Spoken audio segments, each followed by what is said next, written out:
The ballroom at Fairfax Hall blazed with 1,000 candles, their glow reflecting off gilded mirrors and the polished parquet floor where dancers wheeled in endless circles. Miss Helena Wycliffe pressed her spine against the cool damask wall and tried to breathe.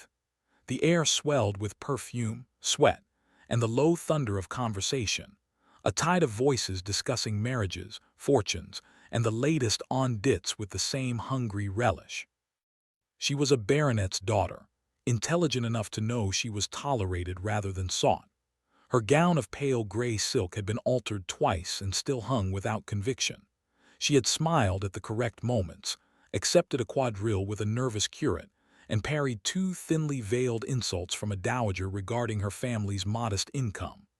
Now a headache pressed behind her eyes, and the crush of bodies felt like a slowly closing trap. The Folly Tower stood at the far end of the eastern gallery, a relic of an earlier earl's romantic imagination. Most guests ignored it, preferring the card room or the supper alcoves. Helena slipped through the French doors and into the unlit corridor beyond. Her slippers whispered against flagstones. The spiral staircase rose before her, narrow and dark, smelling of old stone and night air. She gathered her skirts and began to climb. The ascent took effort, and she welcomed the burn in her legs, the cool scrape of the wall against her palm. At the top, a heavy oak door stood ajar, and she pushed through into a circular chamber open to the sky. Moonlight poured through the unglazed arches, silvering the parapet and the worn floorboards. The din of the ball was a distant murmur here, like the sea heard from a great height. A figure stood with his back to her, one shoulder propped against the stone frame of an archway, his silhouette cut against the stars. He turned at the sound of her step, and she recognized him immediately, the Duke of Ravenstone. His reputation preceded him, immense wealth, a biting tongue, and a coldness that had earned him the nickname, the Marble Duke. His dark hair was ruffled by the wind, and his evening coat fit him with the ease of limitless tailoring. Helena halted. "Forgive me, I believe this place deserted." "You wish to escape?" His voice was low, carrying the faintest edge of mockery. "The crush becomes unbearable, does it not? All those eager faces calculating your worth to the shilling." She did not flinch. That is a cynical observation from a man who stands at the center of the whirlpool. His mouth curved, though the smile held no warmth. "I stand above it. There is a difference." "Is there? You are still breathing the same air, Your Grace. You merely do so from a height." Silence stretched between them, taut as a violin string. He moved a step closer, and the moonlight caught the stark planes of his face, a face that seemed designed by a sculptor who valued precision over softness. "You are impertinent for a young woman alone with a stranger." "You are not a stranger. The Tun has dissected your character at length, arrogant, remote, unforgiving." She lifted her chin. "I am merely confirming their reports." A flicker of something, surprise perhaps, or reluctant amusement, crossed his features before vanishing. "And what reports would the Tun offer about you, I wonder?" "Nothing that would interest Your Grace. I am neither wealthy nor scandalous. I am invisible, which is why I could climb this tower undisturbed." She made to turn back toward the stair. "I shall leave you to your solitude." "Wait." The word was quiet but carried command. She paused, her hand on the door. "You have not given me your name." "Helena Wycliffe." She did not curtsy. "Good evening, Your Grace." She descended the spiral stairs, her heart beating a rhythm she refused to acknowledge. Behind her, the Duke remained motionless in the doorway, staring down into the darkness long after her footsteps faded. 3 days passed before Helena saw the Duke of Ravenstone again. She had not expected to. Men of his station did not seek out baronets, daughters who spoke to them as equals in moonlit towers. She returned to her aunt's cramped London townhouse and attempted to forget the brief, unsettling encounter. Yet her memory proved stubborn. She recalled the precise shade of his voice, the guarded stillness of his hands. The invitation to Lady Bramwell's ball arrived on Thursday. Her aunt insisted they attend. "Lord Pemberton will be there," Aunt Delia murmured with meaning. A Viscount, Helena, and clearly taken with you. Do not throw away opportunity. Viscount Pemberton was golden-haired, charming, and possessed of a laugh that drew eyes. He had shown Helena flattering attention the previous season, and her family quietly hoped for a match. She found him agreeable but shallow, a pond that reflected sunlight but held no depth. The Bramwell ballroom was a confection of pink marble and cascading hothouse roses. Helena wore a gown of deep blue that lent her plain features a borrowed drama. She stood near the refreshment table, a cup of lukewarm lemonade in her hand, when the crowd's murmur shifted in pitch. A path opened through the throng, and the Duke of Ravenstone walked toward her as though the sea of silk and jewels had parted by his will alone. "Miss Wycliffe," he inclined his head, "a waltz if you are free." It was not a question. Helena's pulse quickened, but she placed her glass aside with deliberate calm. "I am, Your Grace." His gloved hand took hers, and they moved onto the floor. Whispers spooled around them like trailing ribbons. The Duke of Ravenstone danced once a season, if at all, and never with an unremarkable nobody. Yet here he was, his palm resting correctly on her waist, his steps flawless. "You have caused a commotion," she murmured as they turned. "The dowagers are recalibrating my worth even now." "Let them, their arithmetic is tedious." His gray eyes held hers. "You told me you were invisible, yet I see you clearly. Perhaps you are looking where you ought not." The edge of his mouth lifted, not a smile but its ghost. "I am not a safe man to know, Miss Wycliffe. Surely you have heard the stories." "I have. They paint you as a monument to pride, encased in ice. But monuments do not climb towers to watch the stars. They do not seek out unremarkable women for waltzes." She held his gaze. "I did not come to London seeking safety, Your Grace." Before he could answer, the music ended. Lord Pemberton materialized at Helena's elbow, his smile polished to a high gleam. "Ravenstone, delightful to see you socializing at last. Might I claim Miss Wycliffe for the next? Old friends, you understand." The Duke's expression shuddered instantly, the brief warmth extinguished. "By all means." He released her hand. "Friendship is so precious, is it not? Particularly when ambition wears its mask." The words landed like a blade, slipped between ribs. Helena's cheeks burned, but she would not give him the satisfaction of faltering. She placed her hand on Lord Pemberton's offered arm and walked away with her head high, while the Duke stood motionless in the center of the emptying floor, his jaw set with a fury directed entirely inward. The scandal sheet appeared 3 mornings later. The Tatler's Whisper carried a short paragraph nestled between advertisements for Peruvian bark and a report on Lord H. gambling debts. "A certain young lady of modest origin has been observed climbing heights far above her station. One wonders if the Duke of R. appreciates being stalked like quarry in a tower. Ambitious misses should remember that pride goeth before a very long fall." Helena read it at the breakfast table, her fingers cold around the newsprint. Her aunt snatched the sheet away, her face pale. "This is vicious nonsense. You must ignore it." Ignoring it proved impossible. At Lady Hartwell's garden party that afternoon, conversations fell silent as Helena passed. 2 young matrons turned their backs with theatrical precision. Even the servants seemed to linger too long, their glances a mixture of pity and speculation. She walked the graveled paths alone, the scent of roses suddenly cloying. From across the ornamental pond she glimpsed the Duke. He stood among a cluster of gentlemen, his stance relaxed, his expression unreadable. She waited for some sign, a nod of acknowledgement, a movement in her direction. He gave none. He had seen the paragraph, certainly. He had chosen to distance himself, and that choice confirmed every cold thing whispered about him. That evening Helena wrote to her mother, requesting permission to return home to Wycliffe End. The reply came swiftly. "Come, my dear. London air does not suit you this season." The family estate was a modest manor in Hertfordshire, its fields golden with late summer, its rooms quiet and unadorned.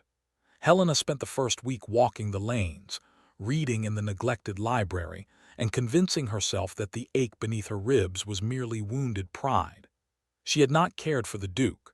She had merely been fascinated, as one is fascinated by a storm viewed from behind safe windows. The knock came on a Tuesday afternoon, when rain slanted against the parlor windows. The butler announced, "The Duke of Ravenstone, miss." Helena rose slowly, her hands smoothing her plain muslin gown. "Show him in." He entered like weather, filling the low-ceilinged room with his height and the damp wool scent of his greatcoat. Water beaded on his shoulders.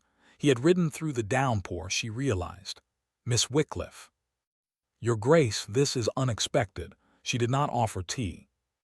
"I owe you an apology." The words seemed dragged from him. The item in the whisper, my silence made it worse. "I am unaccustomed to defending others."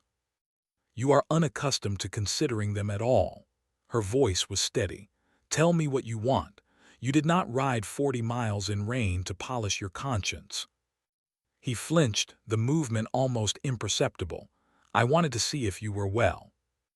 "I am well. I am home, where ambition does not wear masks and towers are merely architectural follies." She moved toward the door. "I shall not be your conquest, your Grace. Not your redemption, not your curiosity. Find another invisible woman to notice and discard." He stood frozen as she left the room. Later, the butler reported that the Duke had remained in the parlor for 10 full minutes before departing into the rain. That night a letter arrived, sealed with no crest. Inside, a single sheet bore spidery handwriting. "Ask the Duke about Lady Marian. Ask him how his former fiancée came to die on the road to Ravenstone Abbey days after he cast her aside. Then decide if you wish his notice." Helena stared at the words until the candle guttered. The invitation to the Fairfax Hall House party came addressed to Sir Edmund Wycliffe and family.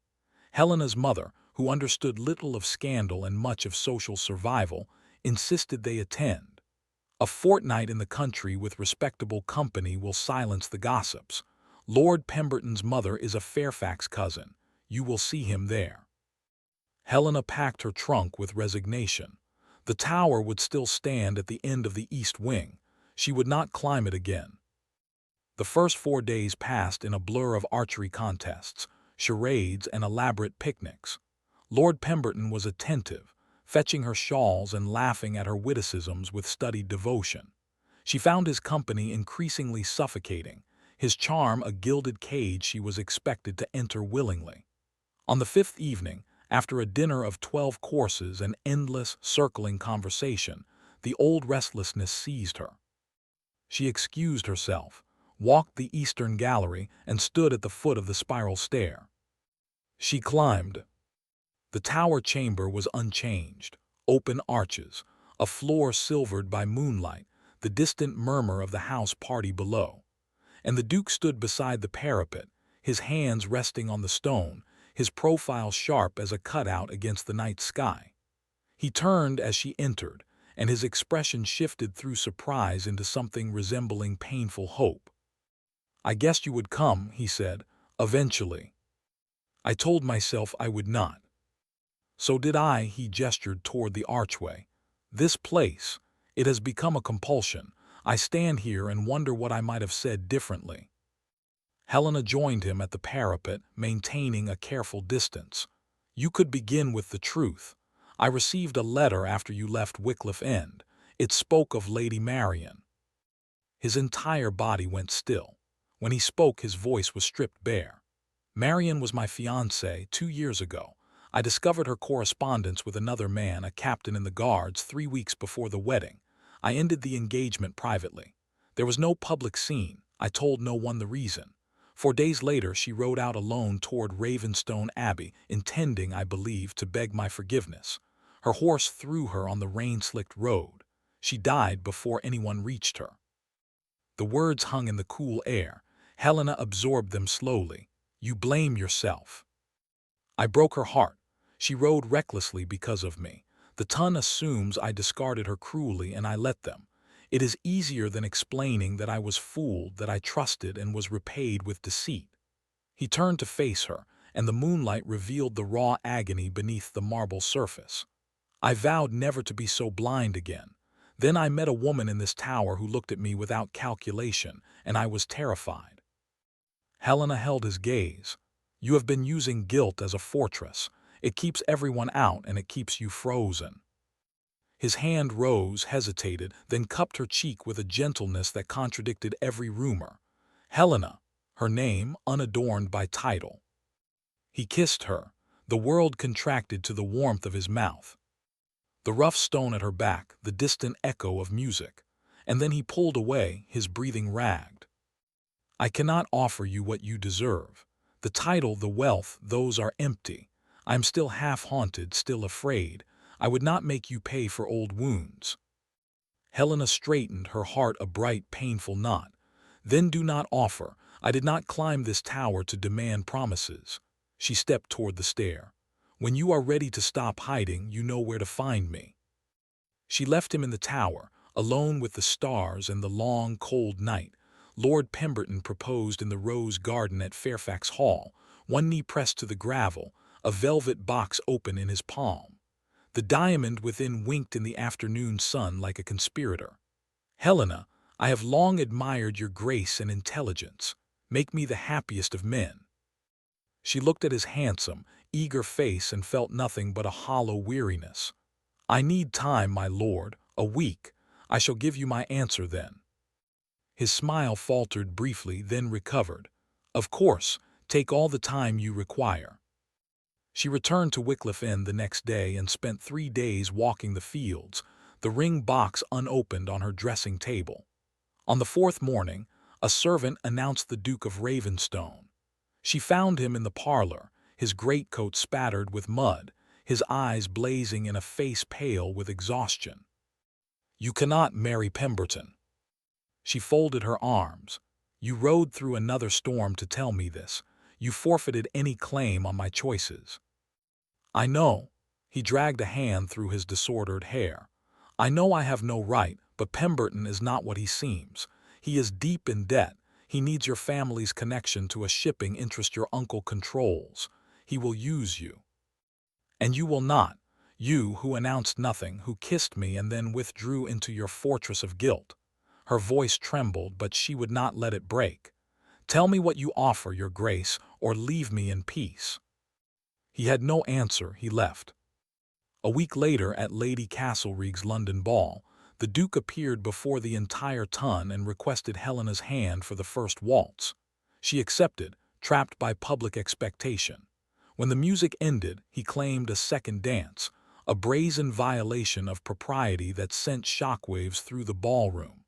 Lord Pemberton watched from the periphery, his expression calculating. The next morning, a fresh scandal broke.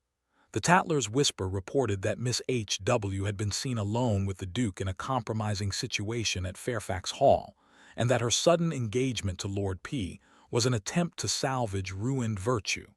The detail was fictitious, but the damage was done. By noon, Lord Pemberton had withdrawn his proposal, his letter citing irreconcilable concerns. At 2 o'clock, a notice appeared in the afternoon papers.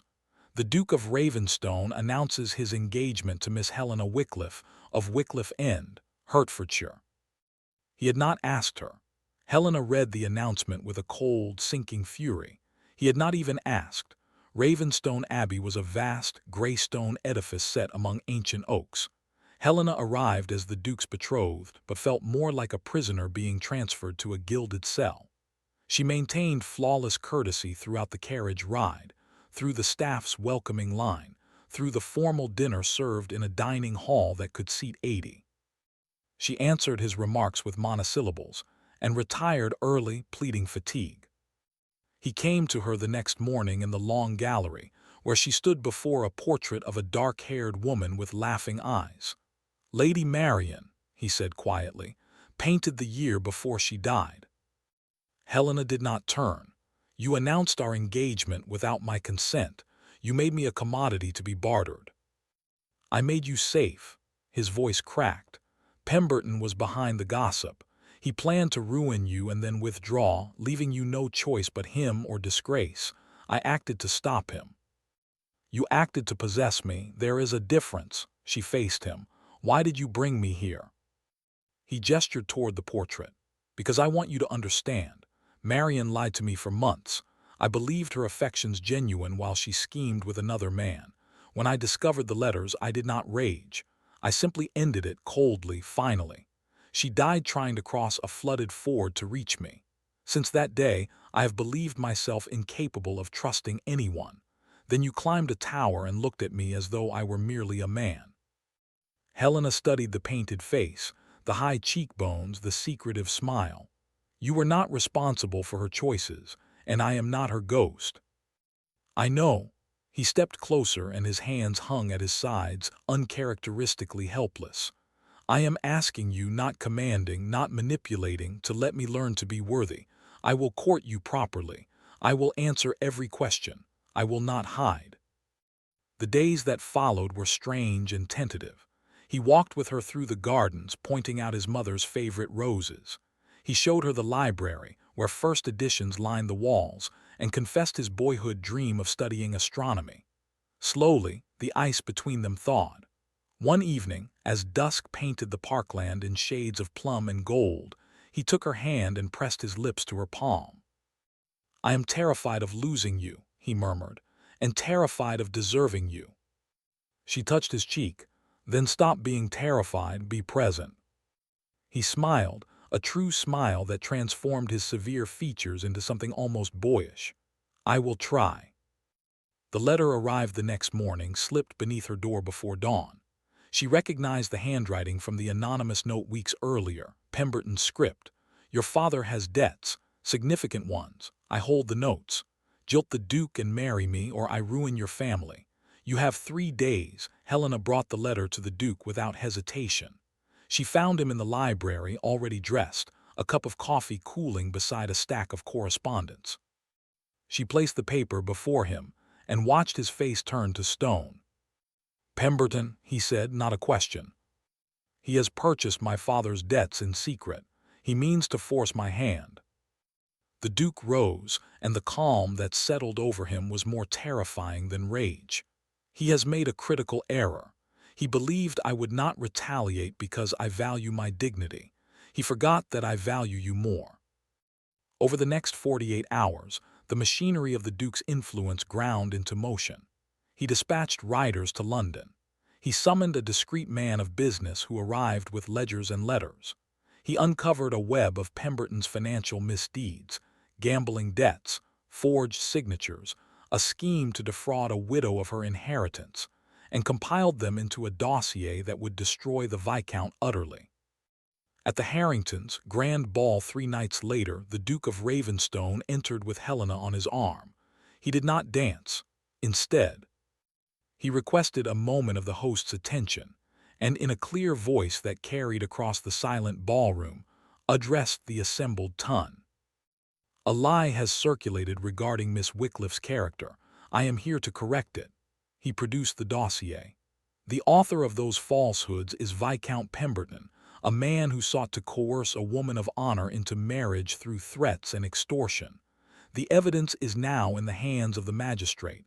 I trust justice will be swift. Pemberton, who stood near the card room, went white. He made a movement toward the door, but several gentlemen blocked his path. The ton watched, breathless, as the golden Viscount crumbled into disgrace. The Duke turned to Helena and his public mask dissolved. I have wronged you, Helena Wycliffe. I presumed, I commanded, I withheld. I ask you now before these witnesses for your forgiveness, and I ask you something else. He lowered his voice so that only she could hear. Tomorrow morning, the tower at Fairfax Hall, will you meet me there? She looked into his gray eyes and saw at last no marble, no ice, only a man waiting to be seen. I will. Dawn painted the tower in rose and amber as Helena climbed the spiral stair for the final time. The Duke stood beside the parapet, just as he had on that first night, but now he faced her with open, unguarded hope. In his hand lay a ring, a sapphire flanked by diamonds, simple and honest. He knelt. Helena, I have spent years building walls so high I forgot what the sky looked like. You climbed through the dark and found me. I am not asking you to rescue me. I am asking if you will stand beside me, not behind walls, not in shadow, but here in the light for the rest of our lives." She felt tears slip down her cheeks and she let them fall. "Yes, I will stand with you." He rose and slipped the ring onto her finger, and then he pulled her gently into his arms. They stood together, looking out over the waking countryside, the tower no longer a refuge from the crowd but a place of their own making. Below, the world stirred with its endless noise and judgment. But up here, there was only stillness and a new beginning and the quiet certainty of home.